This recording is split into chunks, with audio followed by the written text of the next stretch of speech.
What is going on, everybody, and welcome back to my channel. If this is your first time here, then I'd really appreciate if you hit that subscribe button so you never miss a new video every time I put one out. And in today's video, it's going to be a little bit different than some of my other uploads. I'm going to be going over my top 5 tips for how to increase your bench press. With the gyms reopening, I've actually took a new approach, and I've been really trying to dial in my form because I feel like that's really holding me back with my bench press. So if you're in the same boat, then make sure to stick around for those 5 tips. And then I'll actually be overlaying some of my hike that I actually did for the Skyline Trail.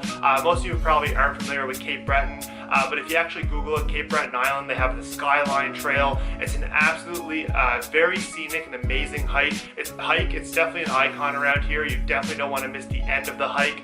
The view is absolutely phenomenal. So I'm going to be overlaying some clips of that as well. So that's what I'm going to be doing in today's video, giving you my top 5 bench press tips along with the Skyline Trail hike. So the bench press for me has always been my weakest lift, and I really contribute this to really bad form. When I first started the exercise, I'd honestly just get under the bar and just think about pressing it. I didn't really have any type of form cues in mind. I didn't really know what I was doing, and I feel like a lot of people are in that boat when they first start bench pressing. And yes, you can add weight because you do naturally get stronger, but there does come a point where you hit a wall and you really have to assess your form to really optimize the whole lift itself if you want to continue to progress in it. So I found that that was really holding me back. And another thing is I do have longer arms, so that kind of increases the range of motion. It makes the bar have to travel further during the exercise, which isn't the most optimal. So that's the reason why in today's video I want to give you my top 5 tips on how I kind of addressed my form to kind of really optimize it, to make sure that I'm really able to progress in the lift. I'm not going to be able to hit that wall, and I really have perfect form to really be able to bring up those bench press numbers and also avoid injury as well, because if you are bench pressing wrong, it is very easy as the weight kind of goes up to maybe tear a pec or to kind of tear a tricep, which is something you definitely don't want. So those are the 2 things I feel that are really holding me back. So if you do find yourself in that boat, maybe you aren't bench pressing what you want. I definitely am not bench pressing what I want, and I feel like I'm capable of a lot more if I really dial in that form. And I found that just with the gyms that now open, I found that I started implementing these directly off the bat. And I'm going to put some clips up of my recent bench press, but honestly it just feels a lot smoother, and 185 is moving way better than it did before. And I'm just going to continue progressing and really making sure that my form is perfect as I do.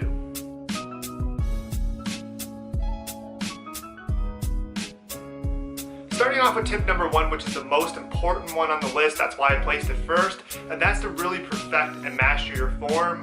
There's 3 things that I really want to highlight. I'm not going to break down the full form of the bench press because the video would be too long if I did that, but I do want to highlight 3 things that have really helped me bench press to increase my bench press from 185 to 205, but it's not necessarily the numbers that I'm concerned about at this point. I'm making sure that the weight is moving differently. So how I used to bench press 185 is way different than how I bench press 185 now. It just feels way better. The bar path is way smoother. So I want to share those 3 highlights in terms of what has really helped me to kind of cue in my form. The first part of the form that I want to break down, or that I want to highlight, is how important it is to keep your upper back tight and your shoulder blades retracted. You want to think about it as if you're kind of holding a pencil in between your shoulder blades. And I think the biggest thing is that when you get in that position, it's easier to get in that position, but as you unrack the bar and you perform the lift, it's very easy to lose that upper back tightness. And that was the issue that I ran into. I had no problem. Once I got to about 170 pounds, I found that I completely lost that upper back tightness, and I necessarily didn't notice it until I kind of stepped back and assessed my form and realized that I was losing complete tightness. Therefore, I wasn't optimizing the lift. So like I mentioned before, I'm bench pressing 185 a lot differently than I used to. I'm maintaining that upper back tightness, whereas before I wasn't, and I was almost trying to muscle the bar up. So what's going to happen when you do retract your shoulder blades, you're going to actually raise your chest. Your chest is naturally going to stick out, and that's actually going to decrease the range of motion that the bar has to travel. You want to also make sure you go to the highest point of your chest. If you're going more towards your neck or your upper chest and your shoulder blades are retracted, that's almost going to be like a guillotine press, and you put your shoulders in a very uncomfortable position. So I would highly recommend leaving that for that specific exercise, the guillotine press, or an incline press where you can go a little bit higher, but you do want to make sure that you keep that upper back tightness. And I would say that was my biggest change that I made to my bench press that had a dramatic improvement. And honestly, it does take some getting used to. So if you find it uncomfortable at first, you may have to lower your bench press or kind of reduce the weight. But I guarantee that if you guys really work on this, this will really help increase your bench press numbers. The next part of the form that I want to highlight is how important it is to tuck your elbows. If you have your elbows flared out, you're going to put a lot of unneeded stress in your shoulders. And if you actually tuck your elbows, you're placing it more in your triceps. And we do all know that your triceps is a bigger muscle and a stronger muscle than specifically your front delts. So if you find yourself kind of getting sore in your shoulder, and after the bench press you notice that your front delts are kind of more pumped than your chest and your triceps, then you might be flaring too much. Also, this is really important when it comes to grip. I think this has a big impact on actually how you select your grip. But honestly, at the end of the day, you just want to make sure that when you grip the bar, your elbows aren't flared completely out to the side, that you do have some tuck. And what that's going to allow it to do, it's going to allow the bar path to actually travel lower versus higher. And that kind of ties into my first point with the how you want to go to the highest part of your chest versus the lowest. So I think that if you're going to be able to tuck your elbows, you're going to be able to actually have a lot more strength behind the lift, because you're putting more triceps versus shoulders or front delts involved. So I guarantee that if you do that, not to mention the risk of injury, if you do have those elbows flared, like I said, you're putting a lot of unneeded stress on your shoulder, your rotator cuff, and all your muscles kind of in your shoulder. So it could set you up for a really bad injury, whether it be a tech tear or maybe like a shoulder injury. So I highly encourage you guys to first work on the upper back tightness, and once you get that, really focus on kind of finding that elbow tuck that works best for you, and really making each rep look the same. And the third and final form cue that I want to go over that has helped me is to really make sure you're engaging your glutes and you're getting leg drive behind the movement. Honestly, this is something that I'm still getting used to. I'm definitely not perfect at it. I would like to include a little bit more leg drive, but this is absolutely huge for making the bench press, for being able to max out on the bench press and being able to get those numbers up there. So you want to think about like the same ideas if you were retracting your shoulder blades. You want to really squeeze your butt together and keep those glutes tight. In terms of powerlifting, this isn't a video that's actually geared towards powerlifting. So if you're doing it in a competition, you do got to keep your feet flat on the floor. But honestly, this is going to be beneficial regardless of how you're doing it, whether or not you're doing powerlifting or bodybuilding, because you want to kind of create as much energy transfer to the bar. So if your feet are flat on the floor, you're going to be able to drive off your feet. So you want to think about really driving your feet into the floor as you press. So a good form cue for this is think about as if you were pressing the floor away, and really make sure you drive those heels in and really try to incorporate as much leg drive as you possibly can. So this kind of goes back to the upper back tightness. You not only want to keep your upper back tight, but you also want to keep your legs tight and your glutes engaged.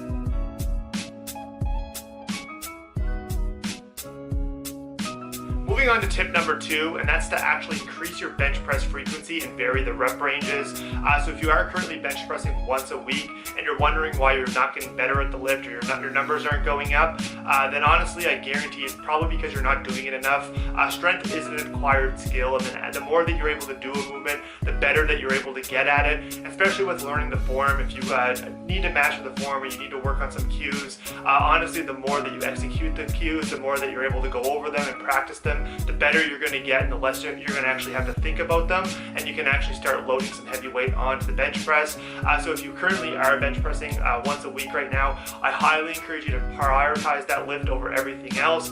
Up the frequency to 2 times a week, and what you can do is, like I mentioned, you can vary the rep ranges. So on your first training session, you could have a strength focused bench press where you're more concerned about moving the weight and progressively overloading, in the sense of trying to get the most amount of weight on the bar as possible. So you'd be working in the 3 to 6 rep range for the first session. I think that would be really great from a strength perspective. And then the second session, you could work more in the hypertrophy range just to get that movement in, just to learn those those movement patterns and really instill those cues into you.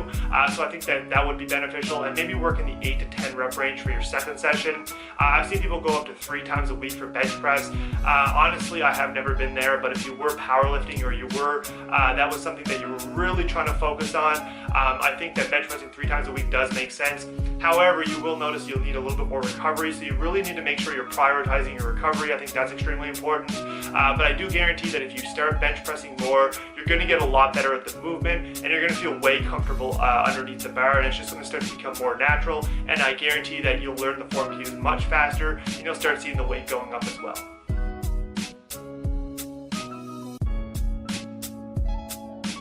So my third tip, if you guys are really looking to increase your bench press numbers, is going to be to include more exercises that actually complement the bench press and kind of train the similar range of motion.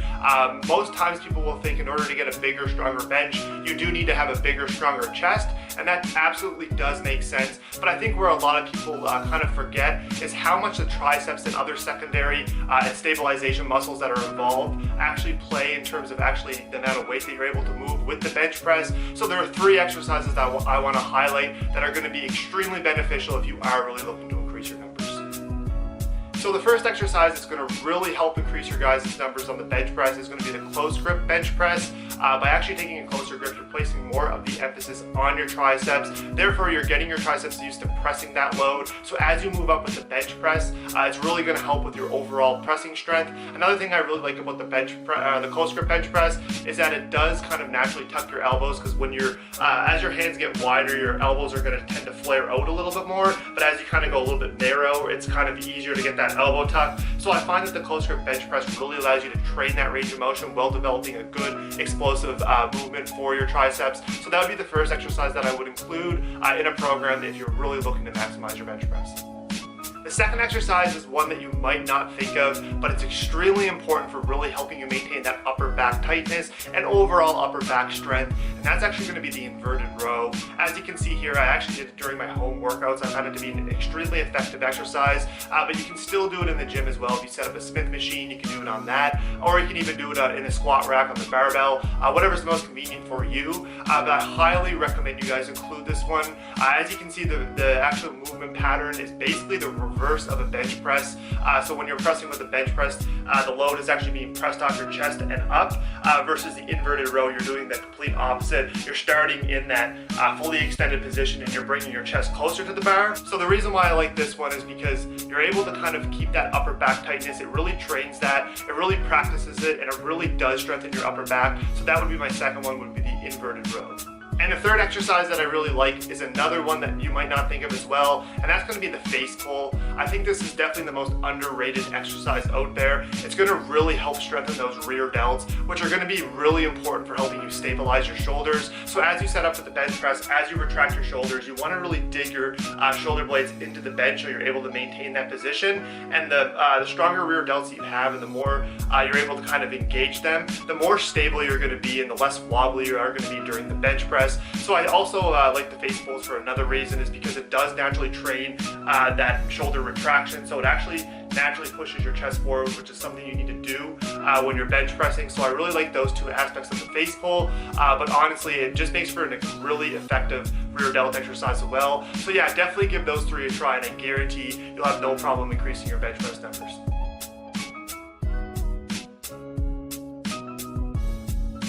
My fourth tip is to use a percentage of your 1 rep max when you're progressing with the bench press. Honestly, I think this is a great way to ensure progressive overload. It's a great way to continue to challenge yourself in the gym. And honestly, it was extremely motivating knowing that I had targets and numbers that I was looking to hit, and it really kind of eliminated the potential of going into the gym and loading the same amount of weight on the bar and just continuing to do that. I think that having a percentage really continues to challenge yourself, and I think it's a great way to ensure, like I mentioned, progressive overload, and that you're continuing training with the intensity that you need, and you're always looking to kind of improve on your previous numbers. So in terms of how you would do that, I would pick a number that's very close to your 1 rep max. I would definitely have a spotter handy, and then basically all I would do is perform an AMRAP. So let's say you were getting 4 reps with 275 pounds, sorry. What you would do is, I'll put the calculator in the description below so you're able to do that, but what you would do is throw that number into the 1 rep max calculator, and it will actually spit out a percentage, or it will actually spit out your 1 rep max. So let's say your 1 rep max is 300 pounds, let's say that's the number that you do get. Then what you would do is you would set up a progression in the way that you would kind of up the percentage each week. So an example of this would be, let's say, like I said, your percentage of your 1 rep max is 300 pounds. Then week 1, what you would do is you'd set that at 70%. So you'd go in and you'd hit 210 pounds. Let's say we're doing 3 sets of 5. I think that's a very good rep range to work in, especially if you're doing strength focused phase. So what you do is you do 3 sets of 5 at 210 pounds. Next week you'd bump that up to 75%. So then you'd be doing 5 reps at 225. And then you go in week 3 and 4 and you maybe hit 80%. And that would be probably around 240 pounds, let's say. And you'd be hitting that for 5 5 reps again, and then week 5 would be your max your max percentage. So that, let's say that would be 85%. You'd be benching over, let's say, I think it's 225 pounds or something like that. So in week 5 you would actually have your max, and then you could deload and you could kind of retest your AMRAPs to determine your new rep maxes, and hopefully they did go up. But I guarantee if you're new to this is definitely something awesome to implement, and it's extremely motivating and challenging, and I really like this. And it, not only does it apply to the bench press, but it also applies to your other lifts. So maybe you're trying to improve your deadlift, your squat, or your overhead press. I think this is a really good practical approach to really ensure that you're progressively overloaded.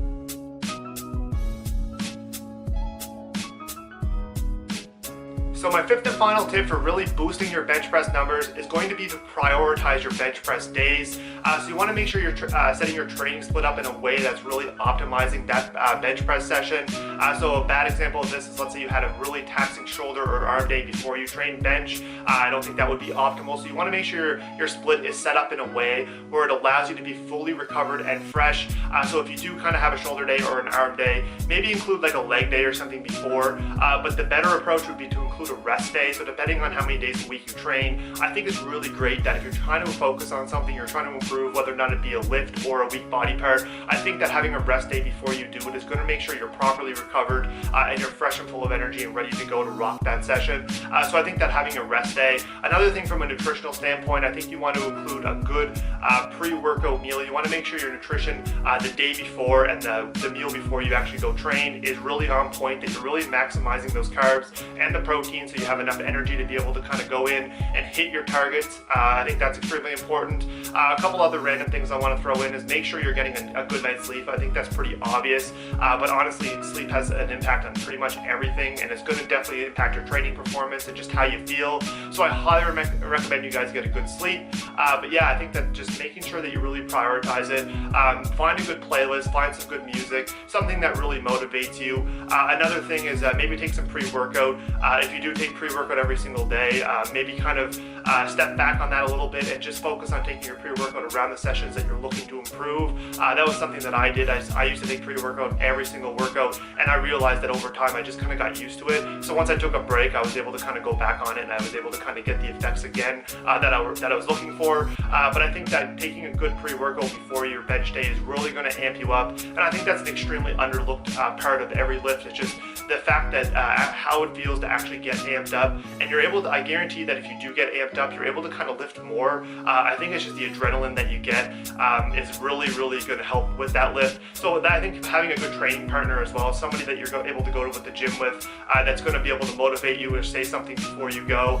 Maybe you're hesitant to go up and weight, but you got somebody there telling you, you know what, you can do it, let's go, put that weight on. And I think that having that training partner, having that right playlist, and having that pre-workout is all going to contribute to helping you increase your bench press. But at the end of the day, it all comes down to recovery and really making sure that you're prioritizing that bench press day so you're able to kind of maximize your numbers.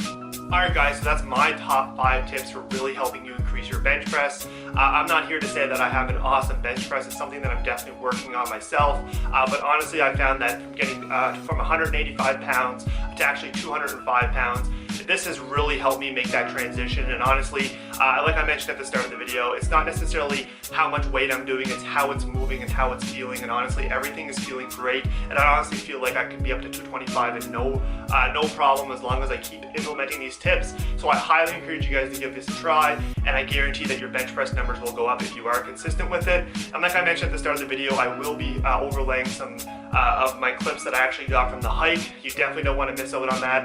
The view at the end was fantastic, so definitely stick around for those clips, and I'm going to actually pop them on the screen right now.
don't forget to subscribe to my channel because I do have a lot of great content that's planned in the works that I'm really excited to deliver to you guys, so make sure to hit that subscribe button. Also turn on the bell notifications. I want to make sure you guys get notified every time I drop a new video and that you never miss a new one, so be sure to turn on those bell notifications and also drop the video a like. I do appreciate all the support and the feedback is definitely well received, and I'll see everybody in the next one. Alright, peace out.